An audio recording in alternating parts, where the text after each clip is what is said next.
Le 14 août 1415, Henri V de Lancastre, roi d'Angleterre, débarquait en Normandie à la tête de ses troupes.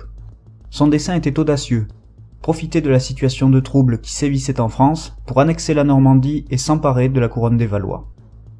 La circonstance était parfaite pour le souverain anglais. À la tête de la France, en effet, régnait depuis 1380 Charles VI, manifestement atteint d'une maladie de l'esprit depuis 1392. Le roi, pris de graves crises de démence, se trouvait incapable de gouverner. Aussi les princes qui, aux côtés du souverain, élaboraient la politique de gouvernement au sein du Conseil royal, profitèrent-ils de son impuissance pour s'octroyer la réalité du pouvoir. Arrivistes, ils firent en sorte que Charles VI demeura sur le trône en dépit de son état, empêchant par conséquent l'établissement d'une potentielle régence. De fait, ils s'assuraient, dans leur intérêt propre, la prédominance du Conseil sur les affaires de l'État. Tout-puissant, le Conseil du roi se divisa en factions princières, dont le souci concernait moins la prospérité du royaume que le contrôle de ses finances. Deux blocs se constituèrent. Louis Ier d'Orléans, le frère de Charles VI, s'opposait ainsi à son oncle, le duc de Bourgogne, Philippe le Hardi. L'enjeu était majeur, car qui contrôlait le Conseil pouvait d'une part infléchir la politique de la France, et d'autre part accaparer une grande partie des impôts royaux au profit de sa propre principauté. Le détournement des finances royales permettait en effet aux ducs de développer leur propre administration locale, leur hôtel, ainsi que leur réseau de fidèles, ce qui accroissait largement leur puissance. Pendant quelques années, le duc de Bourgogne parvint à exercer la réalité du pouvoir. Ses intérêts commerciaux en Flandre l'incitaient à rechercher une paix durable entre la France et l'Angleterre. À l'inverse, les partisans de Louis d'Orléans se faisaient un devoir d'éradiquer la menace anglaise sur le continent. La reine, associée à d'influents princes, tenta vainement d'organiser un gouvernement transcendant les deux parties. Mais la mort de Philippe le Hardi, en 1404, permit à Louis d'Orléans d'évincer les Bourguignons du Conseil en vue d'en prendre à son tour le contrôle. Or, Jean sans Peur, le nouveau duc de Bourgogne, n'acceptait pas de se voir ainsi privé des revenus royaux et du pouvoir central que détenait son père avant lui. Après plusieurs tentatives visant à rétablir l'influence bourguignonne au sein du Conseil, il fit assassiner Louis d'Orléans en 1407, débutant ainsi une terrible guerre civile qui opposa Armagnac et Bourguignon jusqu'en 1435. Pendant ce conflit, un véritable schisme royal se fit jour en France. En 1417, le fils de Charles VI, également prénommé Charles, reçut le duché de Berry, le duché de Touraine et le comté de Poitou, ainsi que le titre de dauphin de Viennois. Il devenait ainsi héritier de la couronne de France suite au décès de son frère aîné. Établi à Paris avec les seigneurs Armagnac, il ne pouvait que constater avec effroi les supplices de son futur royaume. L'habile duc de Bourgogne, en effet, ne pouvant accéder ni au roi ni à son héritier, entama un rapprochement avec la reine Isabeau de Bavière. Le 10 janvier 1418, en l'absence du roi Charles VI, et pour son occupation, c'est-à-dire son dérangement mental, elle revendiqua de plein droit le gouvernement et l'administration de ce royaume par octroi irrévocable. La reine édifiait ainsi une autorité royale parallèle à celle de Charles VI et du dauphin. Les Armagnacs ripostèrent en faisant nommer le dauphin lieutenant général du royaume. Mais dans la nuit du 29 mai 1418, les Parisiens, excédés du gouvernement tyrannique des Armagnacs, ouvrirent les portes de la ville aux troupes de Jean sans Peur qui l'investirent. Le dauphin Charles parvint à s'enfuir, mais ne put sauver son père des griffes de Bourgogne. De fait, ne reconnaissant plus l'autorité d'une royauté sous tutelle bourguignonne, le dauphin Charles institua à son tour son gouvernement parallèle. Ainsi, les deux factions eurent-elles totalement raison de l'unité du royaume, au point de consumer la famille royale elle-même. L'invasion anglaise s'était ainsi passée sans difficulté pour le roi d'Angleterre. Harfleur était tombé en septembre 1415 et la chevalerie française écrasée à Azincourt le 25 octobre. Ainsi, en 1418, au terme d'une campagne victorieuse, Henri V se rendit maître de toute la Normandie. Puis il entama un rapprochement auprès du parti de Bourgogne, qui était soucieux de faire la paix avec l'Angleterre. Mais il fallut attendre l'assassinat de Jean sans Peur, perpétré par les Armagnacs le 10 septembre 1419, pour que son fils, Philippe le Bon, s'alliât officiellement au roi anglais. Le nouveau duc de Bourgogne, ivre de vengeance, accusa le dauphin Charles d'avoir commandité le meurtre de son père lors de l'entrevue de Montereau. Pour Henri V de Lancastre, la mort de Jean sans Peur fut une véritable bénédiction, car la puissance militaire du duché de Bourgogne était loin d'être négligeable. Quelques mois plus tard, il s'emparait à son tour des Valois et revendiquait pour sa lignée la couronne de France. C'est ainsi que le 21 mai 1420, sous l'empire du parti anglo-bourguignon, était scellé le honteux traité de Troyes. Par cet acte, qui était l'œuvre de Philippe le Bon et d'Henri V, la reine de France, au nom de son époux Charles VI, dont la folie était devenue permanente, déshéritait son propre fils, le dauphin Charles, en raison de ses énormes crimes et délits. La légitimité même du fils renégat était remise en cause. Le traité de Troyes en faisait mention en tant que soi-disant dauphin de Viennois, tandis que l'on faisait circuler des rumeurs selon lesquelles ce dernier n'était pas le fils du roi de France, mais le fruit d'un adultère. D'autre part, le traité de Troyes acta le mariage du roi d'Angleterre avec Catherine de France, fille de Charles VI. Le reconnaissant comme fils du roi de France, le traité de Troyes proclama Henri V comme son héritier. Il devait ainsi obtenir le titre de roi de France et d'Angleterre une fois Charles VI mort, ne s'octroyant pour le moment que le titre de régent. Ainsi, le dessein affiché du traité de Troyes était d'assurer durablement la paix entre les deux royaumes, alors en guerre quasi continue depuis près d'un siècle. Il veillait à ce que la France et l'Angleterre demeurassent à jamais ensemble en union personnelle, unis par un seul souverain, mais conservant leurs droits, lois, coutumes et usages particuliers. Par conséquent, au nom de la paix, la France, anéantie par les querelles partisanes, en vint à sacrifier sa souveraineté aux ambitions étrangères. Le Conseil royal, le Parlement et les autres instances administratives du royaume, pourtant chargées de défendre les intérêts de la couronne, s'illustrèrent par leur complaisance à l'égard du traité de Troyes. Depuis longtemps sous influence bourguignonne, ils l'enregistrèrent sans en discuter la légalité ni la légitimité, acceptèrent de prêter serment au nouveau pouvoir, puis prononcèrent le bannissement du dauphin Charles en le jugeant indigne de ses droits à régner. Les sujets de Charles VI, pour leur part, étaient fort divisés quant au traité de Troyes, y compris en Bourgogne. La plupart acclamaient cette union franco-anglaise annonciatrice de paix, car certains redoutaient tant les Armagnacs qu'ils préféraient voir les Anglais à Paris. En réalité, la paix de Troyes fut le fruit de la résignation, de la crainte et de l'intérêt. Bien des nobles furent révulsés par ce traité inique qui déshonorait le royaume, mais ils comptaient bien profiter de l'ambiguïté du pouvoir pour marchander un maximum de terres, de titres et de pensions auprès des deux camps, quitte à changer régulièrement d'allégeance en se vendant toujours au plus offrant.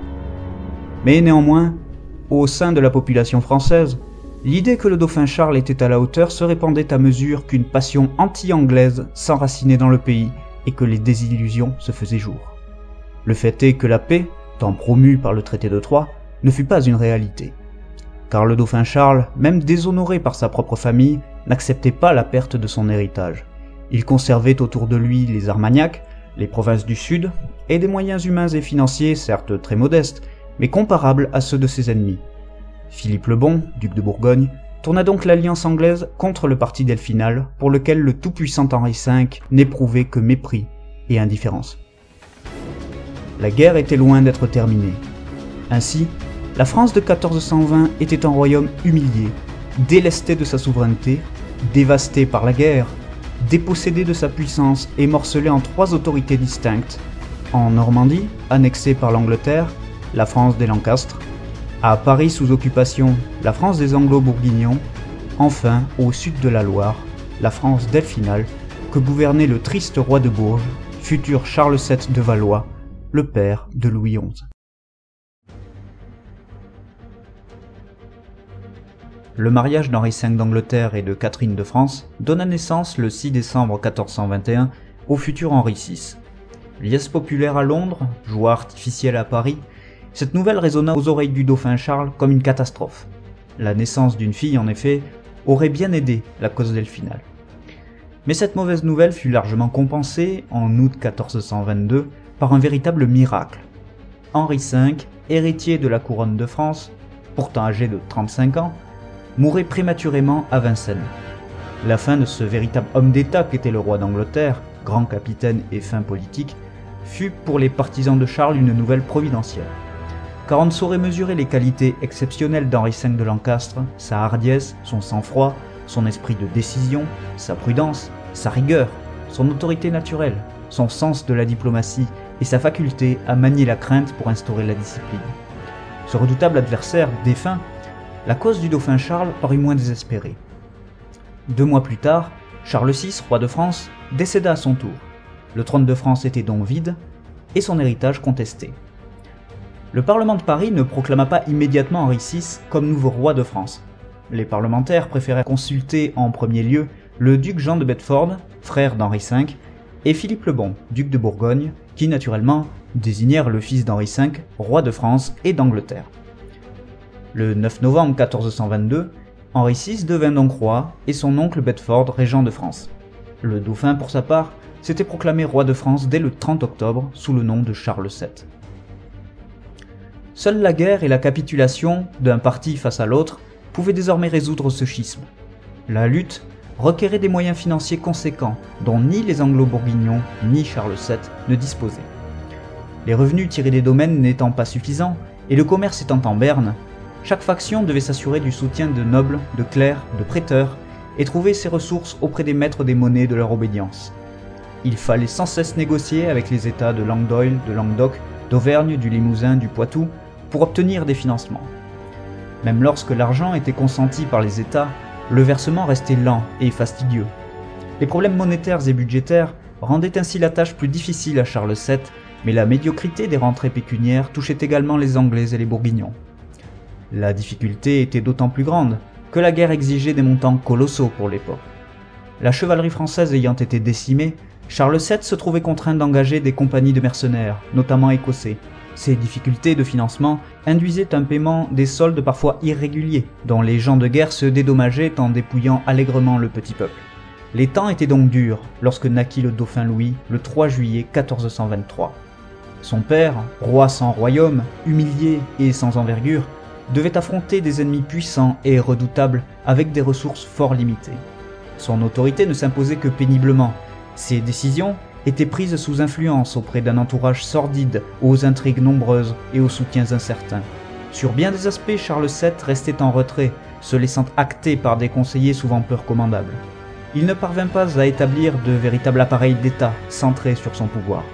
Aussi, la naissance du futur Louis XI apportait-elle certes à Charles VII un crédit auprès de ses sujets, mais à cette époque rien n'indiquait que le dauphin Louis tiendrait un jour le titre royal. Pour assurer sa sécurité, le roi confia son fils à Jacques Trousseau, vicomte de Bourges. Trop exposé à la menace anglaise, Charles VII lui-même fut contraint de quitter sa capitale pour Chinon, Amboise puis Tours entre 1423 et 1424. Le roi Charles, d'une nature prudente, resta longtemps sur la défensive. Lorsqu'il tenta une offensive ambitieuse, elle se conclut par un désastre à Verneuil en 1424. Aussi adopta-t-il une stratégie plus méticuleuse, consistant, pour une part, à se faire reconnaître comme le roi de France légitime auprès des cours européennes. Ainsi, dès 1422, Charles VII obtint du pape Martin V la reconnaissance de ses droits à la couronne de France. En 1426, le pape lui accorda également le concordat dit de Genazzano, lui permettant d'influencer les nominations d'évêques au sein de l'Église de France. Une fois reconnu par l'autorité pontificale, le roi de Bourges se tourna vers le Saint-Empire, renouvela son alliance avec le duc de Milan, puis avec la Castille, tout en maintenant ses bonnes relations diplomatiques avec l'Écosse, sa plus fidèle alliée. D'autre part, Charles VII veilla à conserver l'appui des nobles, des États et des sujets sous son obédience et à limiter les ralliements vers ses ennemis. Il acquit ainsi à sa cause le comte de Foix, le gouvernement de Languedoc, la maison d'Anjou et la Bretagne, avant qu'elle n'entre en neutralité, et parvint à éviter une alliance entre le duc de Bourbon et la Bourgogne. Ces ralliements étaient toujours conditionnés par des concessions de titres, de pensions ou de terres, et non uniquement à la fidélité que tout bon vassal devait à son souverain seigneur. Le troisième versant de la politique de Charles VII consista en l'élaboration par la négociation avec les États d'un régime fiscal efficace capable de financer sa guerre. Par conséquent, Charles VII ne resta pas inactif entre 1423 et 1427, mais adopta une ligne politique cohérente et nécessaire au recouvrement de son pouvoir. Il misait en cela sur trois de ses qualités, sa patience, sa faculté à négocier et sa lucidité. Il est ainsi compréhensible que le dauphin Louis, devant les problématiques qui s'imposaient à son père, fut transféré au château de Loches en 1425 pour y passer l'essentiel de sa petite enfance à l'abri des intrigues de la cour. Ces intrigues, en effet, ne manquaient pas. En 1427, l'entourage de Charles VII se divisa en deux factions adverses, celle de Richemont d'une part et celle de la Trémoille d'autre part. En août 1427, la conjuration aboutit à un véritable conflit entre les deux parties, auquel le roi ne mit fin qu'en juillet 1428. Face à ces divisions dans le camp de Charles VII, Bedford et Philippe le Bon saisirent l'occasion et lancèrent leur offensive contre le roi de Bourges. Le 27 mai 1428, Talbot s'emparait du Mans, et en octobre, Salisbury marchait sur Orléans. De nouveau, les haines personnelles et les luttes de pouvoir causaient la perte de la France. Entre septembre 1428 et mars 1429, Charles VII ne bougea pas de Chinon. Faute d'argent, il dut emprunter à la Trémoille de quoi payer les soldes de ses mercenaires en aliénant des villes du domaine royal. Les rares initiatives prises pendant l'hiver aboutirent à la défaite de la bataille des Harengs en février 1429. Une fois de plus, la situation était catastrophique. Dans son livre de l'Espérance, Alain Chartier dévoilait l'épuisement qui accablait l'entourage de Charles VII dans les années 1428-1429. Après 10 ans d'exil, il constatait que la chevalerie française était éventrée, que les seigneurs corrompus, vantards et ignorants n'étaient plus à la hauteur, que les rois et les princes n'étaient plus des modèles, que l'Église était méprisée de tous, que seule l'anarchie régnait en maître dans une France où les sujets n'avaient plus d'espoir, où les hommes étaient dégénérés et où Dieu n'était plus honoré. Il achevait son texte en s'en remettant à l'espérance et à la prière, appelant de ses vœux l'un de ces retournements inattendus que l'histoire parfois offre au peuple démuni.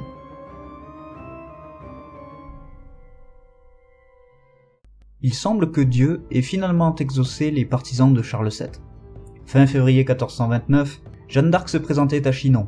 Après un examen minutieux de son corps et de son esprit qui dura 6 semaines, les clercs ne trouvèrent en Jeanne que du bien au regard des valeurs chrétiennes. Elle put donc rencontrer le roi de Bourges. Après l'avoir entendu, le morne prince parut étonnamment empli de joie. Appuyée par la grâce divine, la pucelle voulait agir en chef de guerre et non pas seulement comme une prophétesse soutenant le moral des troupes. Lorsqu'on lui demandait un signe, elle assurait qu'elle ne le ferait que devant Orléans, alors assiégé par les Anglais. Charles VII, pourtant d'un naturel méfiant, ne pouvait se résoudre à rejeter une personne possiblement missionnée par Dieu. Il n'osait se risquer à refuser une aide du ciel ô combien nécessaire. Se fiant au Saint-Esprit, le roi de France accepta de donner à Jeanne d'Arc ce qu'elle lui demandait. Elle devint ainsi chef de compagnie et était assistée d'un financier chargé de trouver l'argent nécessaire au maintien de ses troupes. Fin avril 1429, le siège d'Orléans était levé par les Anglais et Jeanne entrait triomphalement dans la cité. Le 13 mai, elle gagna Tours, où elle trouva un Charles VII au comble de la joie. Galvanisé par l'enthousiasme de la victoire, celui-ci confia à ses capitaines un nouvel objectif, nettoyer la rivière de la Loire. Une fois encore, les troupes françaises remportèrent une série de succès. Aussi, une marche sur Paris fut-elle envisagée. D'après Paul Murray Kendall, ce fut à cette époque, en juin 1429, que le futur Louis XI, qui n'avait pas encore 6 ans, rencontra Jeanne d'Arc. La pucelle lui aurait offert un verre de vin et lui aurait dit en souriant « Nous boirons à nouveau à Paris ». L'été 1429 connut ainsi une succession de bonnes nouvelles. La reddition d'Auxerre puis de Troyes ouvrit les portes de Reims, où Charles VII fut enfin sacré roi de France dans le respect de la tradition. Cet acte hautement politique permit à Charles de renforcer sa légitimité dans tout le royaume et parmi ses vassaux. De même que la rumeur autour de la pucelle propageait la sainteté de la lutte de Charles VII, de même son sacre confortait-il son aura politique et divin. Tandis que Bedford, très préoccupé par l'avancée des troupes françaises, reconstituait son armée, les partisans de Charles VII se divisèrent en 2 lignes politiques. Les plus enthousiastes, Jeanne d'Arc, d'Alençon, René d'Anjou, souhaitaient que la victoire fût acquise par la force des armes. Les plus prudents, Charles VII et la Trémoille, préféraient la voie de la négociation, en vue de conclure en premier lieu une paix séparée avec le duc de Bourgogne. Les victoires continuaient. Compiègne tomba le 17 août 1429, suivi de Senlis. Les troupes de France avancèrent jusqu'à Saint-Denis, en septembre, mais la tentative de prendre Paris en fin d'année échoua lamentablement. En vérité, les Anglais eux-mêmes furent surpris de la résistance acharnée qu'opposèrent les Parisiens à Charles VII. Ainsi, l'expédition de 1429 permit certes un renforcement crucial de la légitimité du roi Charles, qui, pour beaucoup, ne passait plus pour le petit roi de Bourges, mais désormais pour le seul vrai roi de France. Cette campagne renforça également son assise en Champagne, en Île-de-France et aux abords de la Normandie, par la capture de places fortes majeures, dont les défenses et le ravitaillement furent reconstitués. Aussi, contre toute attente, à compter de 1429, le rapport de force tendit donc à s'inverser en faveur de Charles VII. Néanmoins, Paris ne fut pas reprise et la paix n'était toujours pas faite. Suite à cet épisode très fâcheux pour la légitimité d'Henri VI, les Anglais envisagèrent de gagner Reims pour y sacrer leur jeune roi de France et d'Angleterre. Mais cette éventualité supposait un siège long et coûteux de la ville de Reims, fortifiée et défendue par les troupes de Charles VII. Bedford opta plutôt pour une contre-offensive sur tous les fronts, visant à repousser l'avancée du roi Charles. Faisant débarquer une armée anglaise considérable, il promit la Champagne à Philippe le Bon, à condition que celui-ci la conquît. C'est ainsi que les troupes bourguignonnes capturèrent Jeanne d'Arc le 23 mai 1430 à Compiègne, nouvelle qu'ils diffusèrent abondamment dans tout le royaume. Charles VII ne tenta rien pour la rançonner, l'échanger, ou pour interrompre son procès via une intervention pontificale. Vraisemblablement, la pucelle suscitait en lui de plus en plus d'exaspération. Ces prophéties ayant été démenties car Paris n'était pas tombé, Charles VII doutait de plus en plus des dires de Jeanne d'Arc. L'enthousiasme, l'empressement, la combativité de la jeune femme contrastaient indéniablement avec la méfiance, l'habileté et l'infinie patience du roi. De plus, la pucelle souhaitait la victoire par la guerre, tandis que Charles VII ne l'envisageait que par la négociation. Du reste, Jeanne d'Arc était mue par une témérité qu'il était difficile de contrôler. Revendiquant la France au nom de Dieu et non en celui de Charles VII, la pucelle multipliait les initiatives personnelles, ce que le prince n'appréciait guère. Le roi Charles resta ainsi à Sully, Jargeau ou Chinon toute l'année 1430. Mais son immobilité n'induisait pas une totale inactivité. En effet, en août, Charles VII conclut une alliance avec Frédéric IV d'Autriche, qui entra dans la guerre contre les Anglo-Bourguignons. Cette alliance de revers inquiéta Philippe le Bon, attaqué de tous côtés à l'exception de la Savoie, resté neutre. Amer, il leva le siège de Compiègne. Ces renversements successifs guidèrent la Bourgogne sur la voie de la réconciliation. Ses relations avec l'Angleterre s'étaient passablement dégradées dès 1424 concernant l'héritage du Hainaut. Par ailleurs, le conflit nuisait au commerce, tandis que les tisserands flamands dépendaient bien moins de la laine anglaise qu'auparavant dans le cadre de leur production. De fait, le 12 décembre 1431, la guerre étant trop onéreuse et trop pénible à supporter, le duc de Bourgogne accepta de signer une trêve avec Charles VII. 4 jours plus tard, le 16 décembre 1431, Henri VI était sacré roi de France à Notre-Dame de Paris, selon un rituel plus anglais que français, où la Sainte Ampoule ne fut pas même utilisée. L'année 1432 ne fut pas plus décisive, quoique Charles VII parvint presque à s'emparer de Rouen et à reprendre Chartres. L'année 1433 pour sa part vit l'entourage du roi se recomposer. Avec le concours de Yolande d'Aragon, la belle-mère du roi Charles, la Trémoille fut disgraciée, capturée et dépossédée de son pouvoir au profit d'une nouvelle génération de seigneurs fermement résolus à changer la situation. Ces nouveaux conseillers, très jeunes, formèrent avec les complaisances de la maison d'Anjou un remarquable entourage auprès de Charles VII. Des négociations furent ouvertes à partir de 1432 avec l'Angleterre et la Bourgogne. Elles n'aboutirent qu'en 1435 par la paix d'Arras, signée par Charles VII et Philippe le Bon. La Bourgogne obtenait ainsi la reconnaissance officielle de la responsabilité du roi dans le meurtre de Jean sans Peur, la concession de vastes territoires en Picardie et l'exemption de toute aide militaire et financière et de tout hommage à Charles VII jusqu'à la mort de ce dernier. Le roi conservait néanmoins la possibilité de racheter à Philippe le Bon les villes stratégiques de la Somme pour 400 000 écus et obtenait la reconnaissance par la Bourgogne de sa pleine et entière souveraineté sur le royaume de France. Cette paix, humiliante mais décisive pour Charles VII, fut ratifiée le 10 décembre 1435 à Tours. Elle s'accompagna d'une allégresse générale dans tout le royaume ainsi réunifié, car en brisant l'alliance anglo-bourguignonne, une étape majeure était franchie. Mais pour autant, la guerre continuait avec l'Angleterre.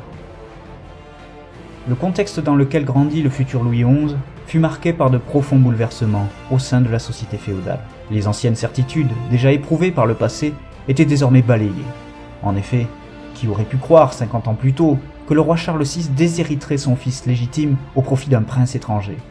Qui aurait pu songer qu'un roi anglais s'octroierait la couronne de France avec l'assentiment des autorités parisiennes et de quelques grands féodaux?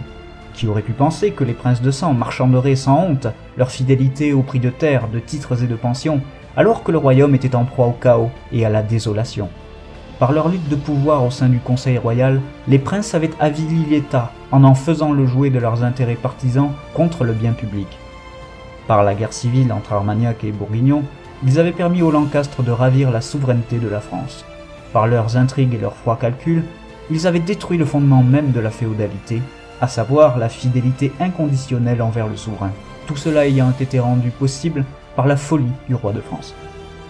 Cet effondrement de l'État monarchique, du méticuleux ouvrage de Saint-Louis, de Philippe le Bel et de Charles V, permit aux féodaux de réaffirmer leur pouvoir contre la souveraineté royale. Sur un fondement ethnique, patrimonial ou faisant suite à des apanages, les princes s'étaient constitués de véritables États-principautés.